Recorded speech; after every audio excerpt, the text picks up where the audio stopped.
Hey guys, welcome back to my channel. In this video I'll show you how to change playback speed inside TikTok. Please make sure to watch this video to the very end so you don't miss out on important information and make any mistakes. In saying that, let's dive in. Alright guys, first go ahead and open up your TikTok app on your phone. And then find that video that you want to change the playback speed for. So for example, I'm just going to play this random one here. So to change the playback speed on any video, just simply click and hold the video, bring up more options, and then you'll see here there's more options here.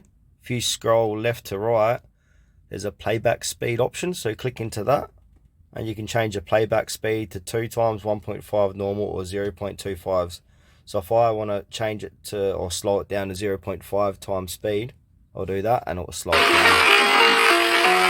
So yeah, that's it guys, how to change your playback speed inside TikTok. Thanks for watching this video to the very end. Please consider to like this video and subscribe to our channel if you found it helpful.